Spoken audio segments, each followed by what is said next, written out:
কিভাবে সালাত আদায় করলে সেটা কবুলযোগ্য হবে? খুবই দরকারি একটি প্রশ্ন। আমরা যে আল্লাহকে সন্তুষ্ট করবার জন্য এবং তার কাছ থেকে বিনিময় লাভের আশায় সালাত আদায় করে থাকি, সে আল্লাহই যদি সালাতে সন্তুষ্ট না হন বা তার কাছে যদি সালাত অ্যাকসেপ্টেড না হয়, তাহলে এই সালাত বা নামাজ পড়ে কী লাভ হলো? কারো কাছে কোনো দরখাস্ত পেশ করার পর সেই দরখাস্ত যদি তিনি রিজেক্ট করেন, অ্যাপ্রুভ না করেন, তাহলে সেটা যেরকম অর্থহীন হলো, কোনো সালাত আল্লাহর কাছে যদি কবুলযোগ্য না হয়, তাহলে সেই সালাতটা অনেকটা সেরকম হয়ে গেল। এজন্য একজন ঈমানদার তিনি চেষ্টা করবেন তার সালাত যেন কবুলযোগ্য হয় এবং আল্লাহর কাছে অ্যাকসেপ্টেবল হয়। যদিও কোন সালাত আল্লাহ তাআলা কবুল করেছেন, কোনটা করেননি আমরা জানি না, এজন্য আমরা সালাত আদায় করে যাব এবং যথাযথভাবে সালাত আদায়ের জন্য সচেষ্ট থাকব। আল্লাহর কাছে সালাত যেন কবুলযোগ্য হয়, সেজন্য আমাদেরকে দুটি বিষয় লক্ষ্য রাখতে হবে। তার একটি হলো খুশু, আরেকটা হলো খুদু। অর্থাৎ সালাতের বাহ্যিক যে স্ট্রাকচার, প্রত্যেকটা রোকন, দাঁড়ানো, রুকু, সেজদা, কেরাত ইত্যাদি, এগুলোকে যথাযথভাবে আদায় করা, এটা হলো সালাতের বাহ্যিক পার্টটা ঠিক করা। আরেকটা হলো সালাতে পরিপূর্ণ এবং নিবিড়ভাবে মনোযোগ ধরে রাখা, যাতে করে অন্য মনস্ক আমরা না হই এবং অন্য জগতে যেন বিচরণ না করি সালাতে। আল্লাহ বলেছেন, আকিমিস সালাতা লিযিকরি, তোমরা সালাত কায়েম করো আমার স্মরণার্থে। অতএব আল্লাহর স্মরণ যেন পুরো সালাত জুড়ে থাকে, সেটি আমাদের লক্ষ্য রাখতে হবে। এই দুটি বিষয় যদি আমরা লক্ষ্য করতে পারি, ইনশাআল্লাহ বিদিল্লাহ সেই সালাত আল্লাহর কাছে অ্যাকসেপ্টেড হবে এবং গ্রহণযোগ্য হবে।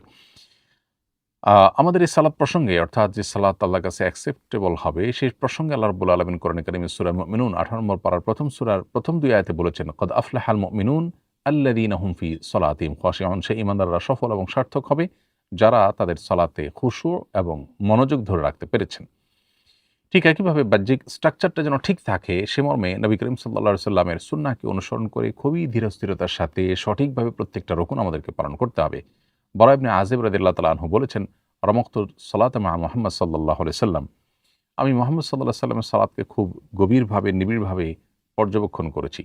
ফাওয়াজাদতু কিয়ামাহু ফারাকাতাহু ফা'তাদালাহু বাদা রুকু' ফাসিজদাতাহু ফাজালসাতাহু বাইনা সিজদাতাইনি ফাজালসাতাহু বাইনা তাসলিমি ওয়াল ইনসিরাফ ফাওয়াজাদতুহু করিবাম মিনাস সাওয়া।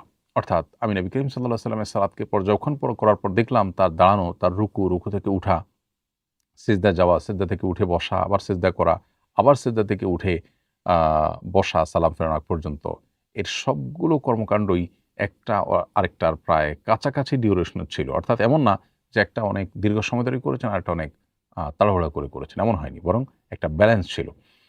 যেমন রুকুতে আমি কিছু সময় ব্যয় করলাম, রুকু থেকে উঠে দাঁড়িয়ে তার কাছাকাছি সময় ব্যয় না করে উঠে সোজা হয়েই আমি আবার সিজদায় চলে গেলাম। তো এমনটি নবী সাল্লাল্লাহু আলাইহি ওয়াসাল্লাম করতেন না। বরং রুকুতে যতটুকু সময় থাকতেন, রুকু থেকে উঠে তার কাছাকাছি সময় তিনি ব্যয় করতেন। সিজদায় যত সময় ব্যয় করতেন, সিজদা থেকে উঠে তার কাছাকাছি সময় তিনি ব্যয় করতেন। ঠিক একই রকমের আমল নবী করিম সাল্লাল্লাহু আলাইহি ওয়াসাল্লাম থেকে আমরা আরও জানতে পারি। আনাস রাদিয়াল্লাহু তাআলা থেকে বর্ণিত আরেকটি হাদিসে আনাস রাদিয়াল্লাহু তাআলা বলেছেন, ইন্নী লা আলু আন উসাল্লিয়া বিকুম কামা রাআইতুন নাবিয়্য সাল্লাল্লাহু আলাইহি ওয়াসাল্লাম ইউসাল্লি বিনা। নবী সাল্লাল্লাহু আলাইহি ওয়াসাল্লাম আমাদেরকে যেভাবে সালাতের ইমামতি করতেন বা আমাদের সাথে যেভাবে সালাত আদায় করতেন, ঠিক সেভাবে সালাত আদায় করে দেখাতে তোমাদেরকে আমি কোনো ত্রুটি করব না। এরপর তিনি সালাত আদায় করলেন। তার সেই সালাত দেখে বর্ণনাকারী সাহাবীদ বললেন, তার সালাতে একটা বিষয় লক্ষ্য করলাম যেটা সচরাচর কেউ করে না। সেটা হলো তিনি রুকু থেকে উঠে এত সময় অপেক্ষা করলেন যে তার অপেক্ষা দীর্ঘ সময় ধরে অপেক্ষা করা দেখে, রুকু থেকে উঠে দীর্ঘ সময় দাঁড়িয়ে থাকা দেখে যে কারোর মনে হতে পারে যে তিনি বোধহয় রুকু করতে, সিজদা করতে ভুলে গেছেন। ঠিক একইভাবে একটি সিজদা করে উঠে অপর সিজদার মাঝে যে বৈঠকটা আছে, অপেক্ষা আছে, সেখানে তিনি এত সময় অপেক্ষা করতেন যে দ্বিতীয় আরেকটা সিজদা যে করতে হবে তিনি যেন ভুলে গেছেন যে কোনো ব্যক্তি দেখে এমনটি মনে করবে। এত সময় ধরে তিনি অপেক্ষা করতেন। তাহলে এই হাদিসে স্পষ্টত আমরা লক্ষ্য করলাম যে রুকু থেকে উঠে আজকাল যে তাড়াহুড়া করে আমরা দাঁড়িয়েই আবার সিজদায় চলে যাই, অনেক সময় সোজাও হয় না ঠিকমতো। ২ সিজদার মধ্যবর্তী সময়ে একই রকম আমরা খুব একটা সময় দেই না। অথচ নবী সাল্লাল্লাহু আলাইহি সাল্লাম সিজদা এবং রুকুতে যে পরিমাণ সময় দিতেন, এই রুকু থেকে উঠে এবং সিজদা থেকে উঠে তার কাছাকাছি সময়ে তিনি ব্যয় করতেন। তো এইজন্য এভাবে যদি ধীরস্থিরতার সাথে সালাত আদায় করি, বিশেষ করে মানুষ যে বিষয়গুলোতে অন্যমনস্ক থাকে, অমনোযোগী থাকে, অবহেলা করে, সেগুলোকে বিশেষভাবে যদি আমরা যত্ন নেই, আশা করা যায় সেই সালাত আল্লাহর কাছে গ্রহণযোগ্য হবে। নবী করিম সাল্লাল্লাহু আলাইহি ওয়াসাল্লাম বিভিন্ন হাদিসে আমাদেরকে উৎসাহ দিয়েছেন সালাতের জন্য আমরা যেন উত্তম রূপে ওযু করি এবং উত্তম রূপে রুকু সিজদা যথাযথভাবে করি, তাড়াহুড়ো না করি। তাহলে সেক্ষেত্রে সেটি জান্নাতে যাওয়ার কারণ হবে, সেটা জাহান্নাম থেকে মুক্তির কারণ হবে। এ মর্মে বহু হাদিস কিন্তু বর্ণিত হয়েছে। আবু দারদা রাদিয়াল্লাহু তাআলা আনহু থেকে বর্ণিত আরেকটা হাদিস গুরুত্বপূর্ণ। এখানে তিনি বলেছেন যে নবী করিম সাল্লাল্লাহু আলাইহি ওয়াসাল্লাম ইরশাদ করেছেন, আউয়ালু শাইইন ইউরফা মিন হাযিহিল উম্মতি আল খুশু' হাত্তা লা তারা ফিহা খাশিআ। এই উম্মতের সবচেয়ে আগে যে জিনিসটি তুলে নেওয়া হবে, যে নেয়ামত এই উম্মত থেকে নিয়ে নেওয়া হবে, সেটি হলো সালাতের খুশু'। এমন পরিস্থিতি হবে যে পুরো সমাজে বা পুরো মসজিদে, পুরো জামাতে একজন মানুষকেও খুশুর সাথে সালাত আদায়কারী তুমি দেখতে পাবে না। এজন্য আমাদের সালাত যেন আল্লাহর কাছে গ্রহণযোগ্য হয়, তার জন্য সালাতের খুশু, মনোযোগ ধরে রাখা দরকার। মনোযোগ শতভাগ ধরে রাখতে না পারলেও আমাদের যেন ধীরস্থিরতা এবং সালাতের বাহ্যিক যে স্ট্রাকচার সেটা যেন ঠিক থাকে এবং তাড়াহুড়া যেন আমরা না করি, সেদিকটা বিশেষভাবে খেয়াল করতে হবে। আজকাল বিশেষ করে রুকু থেকে উঠে একটু অপেক্ষা করা এবং দুঃস্থদের মধ্যবর্তী সময় অপেক্ষা করা, এখানে গাফিলতি দেখা যায় ব্যাপক এবং তাড়াহুড়া করে সালাত আদায় করার প্রবণতা অনেক বেশি দেখা যায়। এই জায়গাটাতে আমাদের সংশোধনী আনলে আশা করা যায় আল্লাহর কাছে সালাত অ্যাকসেপ্টেবল হবে এবং এই সালাত আমাদেরকে অন্যান্য অনাচার থেকেও বিরত রাখবে ইনশাআল্লাহ তাআলা। কারণ নবী করিম সাল্লাল্লাহু আলাইহি ওয়াসাল্লাম বলেছেন, আউয়ালু মা ইউহাসাবু বিল আবদু ইয়াউমাল কিয়ামাতি আস-সালাহ। কিয়ামতের ময়দানে সর্বপ্রথম নামাজের হিসাব নেওয়া হবে। যে ব্যক্তির নামাজের হিসাব সঠিকভাবে সে দিতে পারবে, ফা ইন সালুহাত, নামাজের হিসাব যদি ঠিকমতো দিতে পারে এবং ঠিকঠাক হয়, তাহলে ফাকাদ আফলাহা ওয়া আনজাহ, সে সফল হবে। ওয়াইন ফাসাদাত, আর যদি কারণ নামাজের হিসাব এটা সঠিকভাবে দিতে না পারে বরং নামাজ যাতে নষ্ট হয়ে যায় এবং তার হিসাবে যদি ভেজাল ধরা পড়ে, তাহলে ফাকাদ খাবা ওয়া খাসির, তাহলে সে লুজার হয়ে যাবে। অন্যান্য হিসাবগুলো তার জন্য কঠিন হবে। যেন নামাজটাকে সুন্দর এবং আল্লাহর কাছে অ্যাকসেপ্টেবল করার সর্বাত্মক চেষ্টা আমাদের থাকতে হবে। আল্লাহ আমাদের সবাইকে সেই তৌফিক দান করুন।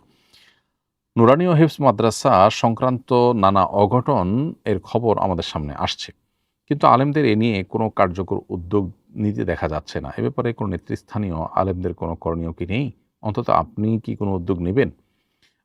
বহু মানুষ আমাদেরকে উদ্যোগ নেওয়ার জন্য পরামর্শ দিচ্ছেন এবং অনুরোধ করছেন। আমরা তাদের প্রতি কৃতজ্ঞ যে আমরা তাদের কাছে আস্থার এতটুকু জায়গা অর্জন করতে পেরেছি আল্লাহর অশেষ অনুগ্রহে, যে তারা আমাদের কাছে আশা করেন যে আমরা একটা সমস্যা সমাধানে এগিয়ে আসলে সেটা হয়তো কিছুটা কাজ হবে। কিন্তু বাস্তবতা হলো যে আমরা আসলে মাদ্রাসার সাথে, মাদ্রাসা বোর্ড, মাদ্রাসার পরিচালনার সাথে আমরা জড়িত নই। কোনো জগতে যদি আপনার বিচরণ না থাকে বা সেখানে যদি আপনার কার্যক্রম না থাকে বা সেখানে যদি আপনার অবস্থান না থাকে, সেখানে আসলে কাজ করার সুযোগ খুব বেশি একটা থাকে না। মাদ্রাসা নিয়ে আমরা নির্দেশনা জারি করার বা সেখানে কোনো হস্তক্ষেপ করার বা কিছু উদ্যোগ নেয়ার, আ বিশেষ করে পরিবর্তন হতে পারে সেরকম উদ্যোগ নেয়ার সেই অথরিটি কিন্তু আমরা নই। এরপরেও আপনারা অনেকে দেখেছেন যে আমরা সোশ্যাল মিডিয়াতে জানিয়েছি যে আমরা দেশের শীর্ষস্থানীয় ৩০ জন আলেম যারা নেতৃস্থানীয় এবং মাদ্রাসা পরিচালনার সাথে, মাদ্রাসার বোর্ড পরিচালনার সাথে জড়িত, তাদেরকে আমরা একটা চিঠি দিয়েছি কয়েক পৃষ্ঠার। সেই চিঠিতে ৬টি প্রস্তাবনা পেশ করেছি, যেগুলো বাস্তবায়ন করলে আমাদের বিশ্বাস যে মাদ্রাসার যে সমস্ত ঘটনা আমরা শুনতে পাই, শিশুদের প্রতি বিশেষ করে প্রহার করা বা বিভিন্ন রকমের অনাচারের সংবাদ আমরা শুনতে পাই, যদিও মাদ্রাসার হাজার হাজার মাদ্রাসার তুলনায় ঘটনা হয়তো বড়জোর আমরা গত ২, ৪, ৬ মাস মিলে হয়তো আমরা হয়তো ২০, ৪০, ৫০, ১০০টা ঘটনা আমরা হয়তো দেখেছি। হ্যাঁ, এটা ঠিক যে ঘটনা যা নিউজে আসে তার তুলনায় বাস্তবতা নিশ্চয়ই আরও বেশি, এটি স্বীকার করতেই হবে। কিন্তু চিত্রটা যেভাবে তুলে ধরা হচ্ছে তাতে মনে হয় যে প্রত্যেকটা মাদ্রাসা বোধহয় হুবহু একই চিত্রের বোধহয় আছে এবং একই ধাঁচে বোধহয় সব চলছে। বাস্তবতা তো তা নয়। যাই হোক, তবে সমস্যা যে আছে এবং সেটা দিন দিন প্রকট হচ্ছে সেটি বলার অপেক্ষা রাখার এবং সেটাকে স্বীকার করতেই হবে। তো আমরা ৬টি প্রস্তাবনা দেশের শীর্ষস্থানীয় ওলামা ইকরাম যারা মাদ্রাসা পরিচালনার সাথে জড়িত তাদের কাছে আমরা পাঠিয়েছি এবং সোশ্যাল মিডিয়াতে বিষয়টা দিয়েছি, যাতে করে বিভিন্ন জায়গায় মাদ্রাসা পরিচালনার সাথে যারা জড়িত তারা স্বেচ্ছায় এই প্রস্তাবনাগুলো আমল নিতে পারেন।